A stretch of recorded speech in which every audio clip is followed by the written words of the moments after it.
When you look up at the night sky, what do you see? You see points of light scattered across a vast, dark canvas. For millennia, we have gazed at these lights, telling stories, navigating oceans, wondering about our place in the cosmos. Each star is a sun, a distant fire burning across unimaginable voids. Around those suns we now know are other worlds, one of the most profound realizations in human history. The idea that we are not alone, not little green men, but that Earth is not the only planet, that our sun is not the only star with a family. The universe is filled with them. It's a staggering thought. The quest to find these other worlds is one of the great adventures of our time, a story of human ingenuity, relentless curiosity building incredible instruments. We are detectives on a cosmic scale, searching for clues, the faintest signals that betray a planet. Each discovery is a piece of a grand puzzle. It tells us about our origins and our precious world, and about the likelihood of finding another like it. Imagine the scale. The Milky Way contains hundreds of billions of stars, and there are hundreds of billions of galaxies in the observable universe. Numbers so large they become abstract. Yet statistics point to a near certainty. There must be other Earths, worlds where conditions are just right, where liquid water might flow on the surface, where the building blocks of life could assemble. This is the ultimate prize. Are we alone? This journey is more than another blue marble. It's a journey into the nature of existence. It connects us intimately to the cosmos. We are made of stardust, the ashes of long-dead stars. Looking for other worlds is, in a real sense, looking for ourselves, tracing our cosmic lineage back through time and space, participating in an endless dance of discovery that began when the first mind looked up and wondered. Our search for these other worlds has led us to some extraordinary places. One of the most captivating is a star system named Trappist-1. To find it, you would need to look towards the constellation of Aquarius, the water bearer, but you would not see it with your naked eye.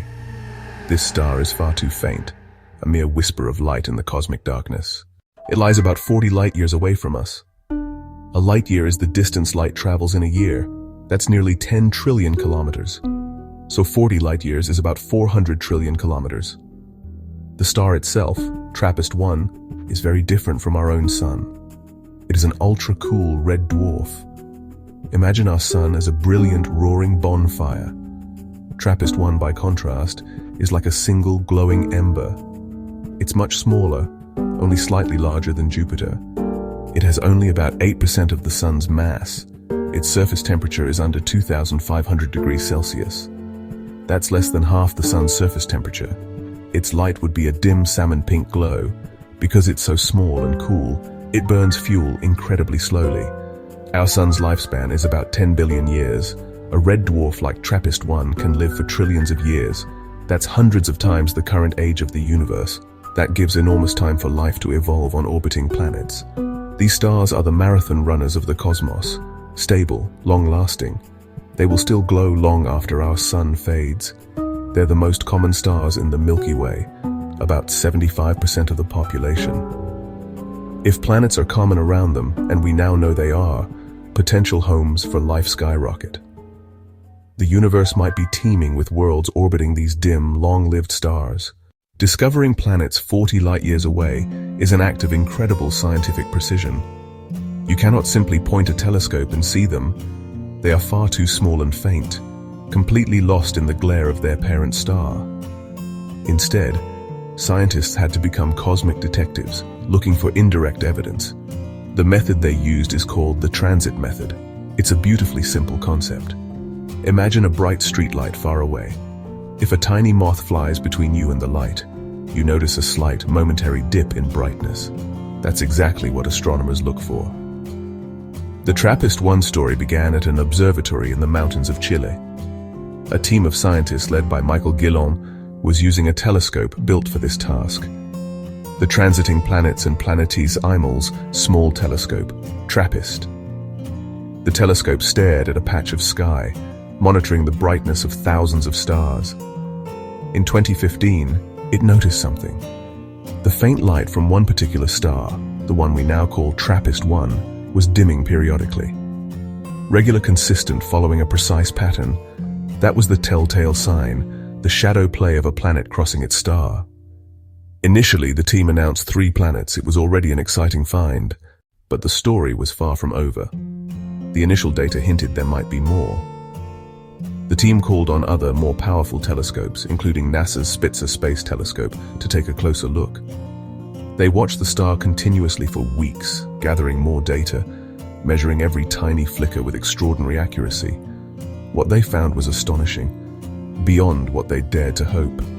New data announced in February 2017 revealed Trappist-1 wasn't just 3 planets. It had a bustling family of 7 distinct worlds, each one dutifully marching in orbit, each one casting its own tiny shadow across the dim red star. The team untangled the complex light curve, a symphony of overlapping transits, revealing a complete planetary system. It was a landmark discovery, electrifying the scientific community and capturing the public's imagination. A whole new solar system, right on our cosmic doorstep, had been unveiled. With the discovery confirmed, the 7 planets of the Trappist-1 system needed names. Following astronomical convention, they were named in order of their discovery, which also corresponds to their distance from the star. They are called Trappist-1, B Trappist-1, C Trappist-1, D Trappist-1, E Trappist-1, F Trappist-1, G Trappist-1. It might not be as poetic as naming them after Roman gods like the planets in our own solar system, but it's a practical scientific cataloging method. Planet B is the innermost, H is the outermost. Each one is a unique world, part of this tightly packed celestial family, bound to their small, dim parent star. Remarkably, they are all about the same size. They're terrestrial, rocky planets. They are not gas giants like Jupiter-Saturn. Instead, they are similar in size and mass to Earth-Venus. Trappist-1H is about 77% the size of Earth. Trappist-1G is about 13% larger than Earth. 7 Earth-sized planets around one star, unprecedented. A cosmic jackpot. It suggests Earth-like formation may be common, that planets our size are not rare. Transit data reveals size, mutual tugs reveal mass, size plus mass equals sign density. Density gives our first clue to composition. Densities are similar to Earth's, mostly rock. Some are less dense, could indicate vast water, thick global oceans, dense, steamy atmospheres. A family portrait of 7 rocky worlds, roughly Earth-sized. They huddle very close to their star, much closer than Mercury is to our Sun. Trappist-1b orbits in about 1.5 Earth days, 36 hours. Trappist-1h orbits in about 19 days. The system would fit inside Mercury's orbit. A miniature alien version of a solar system that challenges our ideas. When we compare the Trappist-1 system to our own solar system, the differences are striking. The most obvious is the scale. As we've seen, the entire Trappist-1 system, with all 7 of its planets, could fit neatly inside the orbit of Mercury. Our own solar system is a sprawling, vast expanse, with the inner rocky planets separated by tens of millions of kilometers, and the outer gas giants separated by hundreds of millions more. Trappist-1 is a beautifully compact, miniature version. The planets are neighbors in the truest sense, separated by distances only a few times greater than the distance between the Earth and our Moon. This proximity would create a breathtaking spectacle from the surface of one of these worlds. Imagine standing on the twilight zone of Trappist-1e. Looking up, you would see a large, dim, reddish sun hanging motionless in the sky. But the sky would not be empty. You would also see the other planets, not as tiny points of light like we see Venus or Mars, but as distinct disks. Some would appear as large as, or even larger than, our own moon.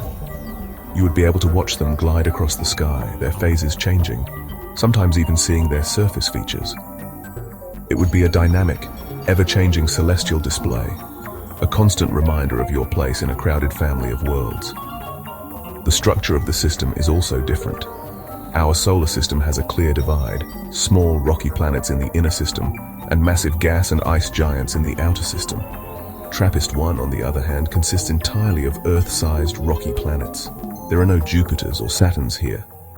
This tells us that planetary systems can form in a variety of ways. There isn't one single blueprint. The universe is more creative than that. The way the Trappist-1 planets are arranged, in a tight, resonant chain, suggests they formed further out from the star and then migrated inwards together. A graceful cosmic ballet that settled them into their current stable orbits. This resonance is fascinating. For every 2 orbits of the outermost planet, Trappist-1H, the next planet in G, completes 3 orbits. For every 3 orbits of G, F completes 5, and so on. They are locked in a precise gravitational rhythm, a chain of orbital resonances that keeps the whole system stable. The discovery of the Trappist-1 planets was a monumental achievement, but it is only the beginning of the story. The next chapter we are embarking on right now in 2025 is the search for atmospheres.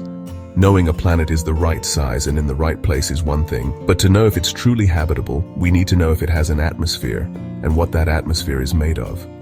This is the key that could unlock the secrets of these distant worlds and give us our first real clues in the search for life. The same transit method that discovered the planets can also study their atmospheres.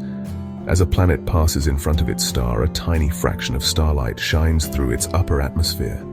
Different gases absorb specific wavelengths or colors of light. By analyzing that filtered starlight, we can look for chemical fingerprints like water vapor, methane, oxygen, carbon dioxide. It's an incredibly delicate measurement, like analyzing a candle's flame from miles away.